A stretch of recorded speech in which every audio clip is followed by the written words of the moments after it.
मरवत साहब, आप लोग के तो सब लोग छोड़ के जा रहे हैं पार्टी, सब आपके मेन चले गए जो थे पिछले गवर्नमेंट में, एमएनए वगैरह। तो अब आप बता रहे हैं कि जी इतने हज़ारों आ गए इस जलसे में, इसमें तो लगता है कि आपके पास तो कोई कैंडिडेट भी नहीं होगा। ये पहले ये बात ही होती थी कि पीटी, अब लेवल प्लेइंग फील्ड की बात हो रही थी ना, हमने बड़ी रिक्वेस्ट की, अदालतों में गए। अभी ये जो केपी में पेशावर हाई कोर्ट ने इनको डायरेक्शन दिए हैं कि इनके कन्वेंशन पे कोई खदान नहीं लगाई जाएगी। अच्छा। ये अदालत आलिया के हुक्म का इन्होंने ये हाल किया। क्या 144 एसी का हुक्मनामा माना रखता है या पेशावर हाई कोर्ट का कॉन्स्टिट्यूशन जुरिसडिक्शन में ऑर्डर? नंबर 1। नंबर 2, आपने कब उन्होंने ये कहा है? ये रिट अलाउ भी हो गई तवीन अदालत में, 29 तारीख लगी हुई है। चीफ सेक्रेटरी और आईजी दोनों को तवीन, और इसके बावजूद इन्होंने कल के वाकयात किए। और मैं 29 में ही पेशावर हाई कोर्ट में पेश हूंगा और ये ताज़ा तरीन जो डेवलपमेंट है वो भी मैं पेशावर हाई कोर्ट के नोट। देखिए, एक दफ़ा एक आईजी को हथकड़ी लग जाती ना तवीन अदालत पे, और लगानी चाहिए थी, किसी भी हाई कोर्ट ने नहीं लगाई। बार बार इन्होंने जो है अदालती अहकामात को पामाल किया। जो आपने सवाल किया ना कि जी आपके कोई नहीं रहे, जो हमसे गए ना, ये ब्लेसिंग इन डिस्गाइज हैं। अगर ये तकलीफ ना आती और ये तथहीर ना होती, हमें क्या पता लगता कि महमूद खान जो हैं वो कौन है, खटक साहब क्या है। और जो हमसे चले गए और जो जिधर गए हैं, यानी कि उस दिन अली नवाज अवान साहब जो हैं वो मेरे बड़े प्यारे दोस्त हैं, उनकी पार्टी में अचानक उसकी पहले उसका घर गिराया गया, फिर जो है उनका तमाम बिजनेस जो है तहस नहस किया गया। इसके बाद 2 महीनों से गायब हो गया। अचानक तस्वीर उधर नजर आई। अब ऐसे ये सियासत तो नहीं हुई ना, ये तो ज़बरदस्ती है। और अली नवाज वाहिद शख्स हैं जिसके बारे में खान साहब ने कहा कि इज़ एन एक्सेप्शन। एक शिरीन मज़ारिया और एक इनके हवाले से कहा कि ये वो 2 लोग हैं जिनके बारे में उनके दिल में, बाकी जितने भी गए हैं जिन्होंने प्रेस कॉन्फ्रेंस की हैं वो सब हमारे पास, उनकी न वापसी का कोई रास्ता है, न उनका किसी को टिकट देने का कोई इरादा है। तो लिहाजा हमें अब टिकट होल्डर के लिए, आप यकीन करें, कतार दर कतार लोग टिकटों के लिए कतार दर कतार खड़े हैं। हजारों की तादाद में ज्वाइनिंग है, और आप हजारों की तादाद में ज्वाइनिंग है। और अभी हम टीमें ये बना रहे हैं। देखिए, पहले ये कहते थे लेवल प्लेइंग फील्ड, अभी कल धीर का जलसा हुआ ना, आज आपको पता है क्या हुआ है? आज स्वात में, बैक वक्त, करक में और एबटाबाद में, तीनों जगहों पे हमने कन्वेंशन किए हैं। यही लाठी चार्ज सब कुछ हुआ है, लेकिन अब हमने डिसाइड किया, लाठी चार्ज करोगे, पर्चे करोगे, हम करेंगे। और लेवल प्लेइंग फील्ड हम मांग रहे थे, नहीं दे रहे थे, अब हमने खुद लेवल प्लेइंग फील्ड ले लिया है।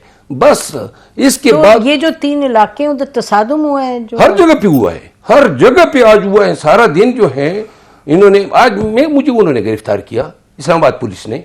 मैं जा रहा था कर की कन्वेंशन में, मैंने जाना था, इन्होंने मुझे गिरफ्तार किया। 3-4 घंटे इन्होंने मुझे महबूस रखा, और 4 घंटे के बाद ये जब आपसे मेरी बात हुई तो मैंने आपको बताया कि मैं पुलिस की तहवील में हूँ। 4 घंटों के बाद मुझे जनाब इस्लामाबाद वापस आने का ये मिला। तो लिहाजा लेवल प्लेइंग फील्ड उस वक्त हमें दरकार थी जब लोग डर रहे थे।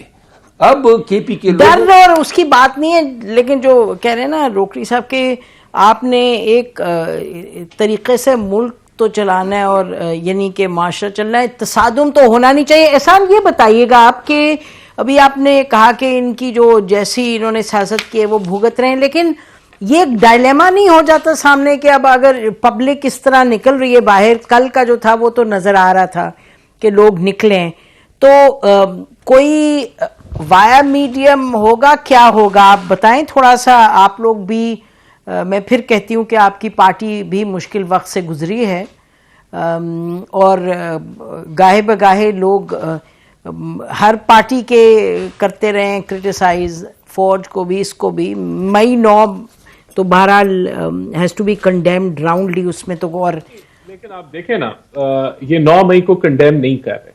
अब किसने फौज की पतलूनें गाड़ियों पर चढ़ के लहराई थी? क्या वो किसी और जमात के लोग थे? किसने कोर्ट की प्रेमिसेस में कहा? अच्छा, एहसान मुझे एक मिनट बात करना चाहता हूं। नहीं, मैं आपसे कहना चाह रही हूँ ये कि देखिए, ना आप ना मरवत कोई यहाँ मई 9 को पे कोई हतमी बात करके डिस्कस नहीं करेगा। मैं तो आपसे पूछ रही हूँ as somebody who belongs to a party जो कि बिल्कुल यकीन रखती है कि जी ये डेमोक्रेटिक सिस्टम आगे चलना चाहिए, तो वो पार्टी क्या कह रही है इस सूरत में जो हालात बनते जा रहे हैं? क्योंकि मैं आपको बताता हूँ, देखिए फर्क है ना इनका स्टांस। आप अब इन्होंने खुद कहा था कि अगर मुझे दोबारा गिरफ्तार किया गया तो फिर ये सब कुछ होगा।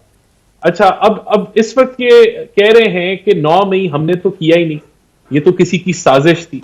तो यानी कि ये आज भी बजाय के ओन अप करें और उसको कंडेम करें, ये आज भी इनका क्या स्टांस है? बड़ा क्लियर मरवत साहब ने अपना स्टांस बताया कि ये तो साजिश है और ये किसी ने करवाई, ये पता चलेगा कौन, तो यानी कि रियासत में से किसी ने करवाई।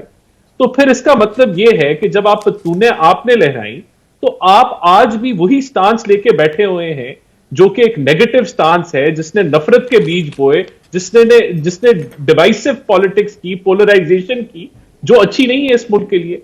तो आप तो आज उसी स्टांस पे खड़े हैं ना, फिर आपका मौकफ तो यही है जी। मेरा तो फिर आप देखिए नहीं, अब इसमें सवाल ये उठता है कि मैं कहता हूं लेवल प्लेइंग फील्ड बिल्कुल होनी चाहिए है, इजाजत होनी चाहिए है, लेकिन अगर आप उसी स्टांस पे खड़े हैं जिसने वो 9 मई का वाकया किया, आप कंडेम भी कर रहे हैं और नहीं भी कंडेम कर रहे, आप कह रहे हैं कि ये तो हमने किया ही नहीं, ये तो किसी और वो कोर्ट तक रहने देना। देखें, ये प्रोग्राम में तो नहीं डिसाइड होगा, कोर्ट तक रहने दें।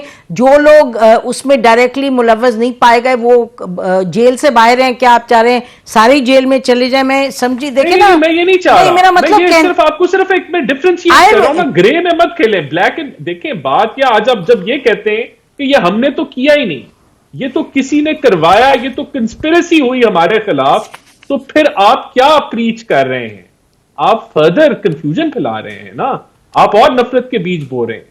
तो ये इसमें फर्क अगर डिफरेंशिएट कर सके, इसको हम डिफरेंशिएट तो करें ना कि वो क्या रहे हैं। उनका आज भी ये स्थान है, तो फिर लेवल प्लेइंग फील्ड होनी चाहिए, फ्री फेयर ट्रांसपेरेंट इलेक्शन होने चाहिए, ठीक, लेकिन हम उसको प्रमोट करते हैं। लेकिन अगर आप उसी स्टांस के साथ अपनी सियासत को आगे लेके जाना चाहेंगे तो फिर जाहिर सी बात है फिर मुश्किलात होंगी।